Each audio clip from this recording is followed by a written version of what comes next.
the choice of the next coach is going to be absolutely critical.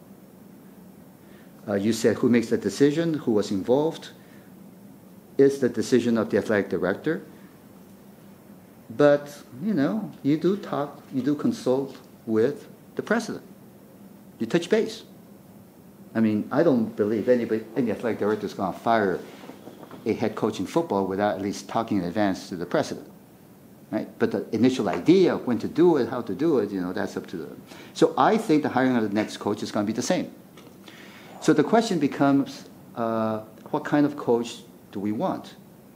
I think he said a coach that plays an exciting brand of football, wide open, that has the personality to relate to the kids, and they are kids, you know, 17, 18 when they arrive, the personality to project himself well vis-a-vis the boosters, vis-a-vis the media.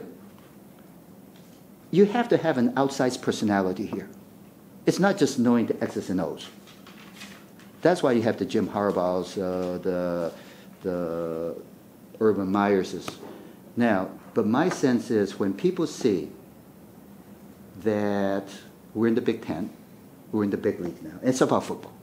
Big Ten is not about basketball. It's about football. Number two, that we have significant new revenues coming in. Number three, that we are going to have an indoor facility, which is absolutely, I mean, we can have a decrepit Bird Stadium, but you only use Bird Stadium, what, 5 times a year or so. Those kids use an indoor facility every single day. What draws them here is the indoor facility, not Bird Stadium. With a Big Ten network and that exposure, and of course the connection with Under Armour, I would think that this is one of the most attractive jobs in the country for somebody who's ambitious and willing to take risks. I mean, this is not going into a school with an established reputation like Michigan and Ohio State. But the potential for growth, the potential of this being another Oregon, assuming that's the direction we want to go. Because one of the things I will absolutely insist, is that they are students first, athletes second. It's about graduation rates. It's about integrity. We can never have something that that happened for 10, 15 years at North Carolina. And I believe it's possible. It's possible to have a program with integrity where the vast majority of students who don't go professional will get a good education and they will be highly competitive. It's not going to happen overnight, but the choice of the next coach is going to make all the difference. But Kevin Anderson now has the tools to do it. He did not have the tools back then. You can offer the salary that you need to attract the right coach. Well, you know, it's that's a difficult issue for the simple reason that I've also made a commitment that a portion of the Big Ten revenue will go to academics. It will not all go to athletics.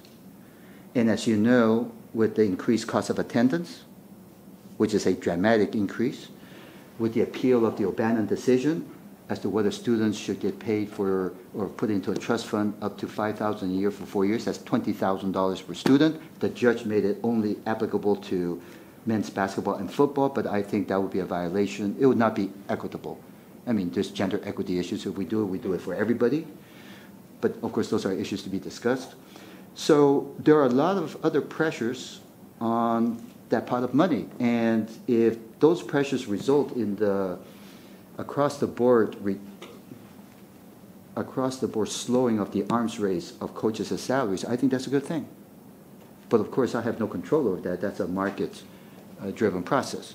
All I can say is Kevin Anderson is committed to getting the right coach to make us highly competitive in the Big Ten.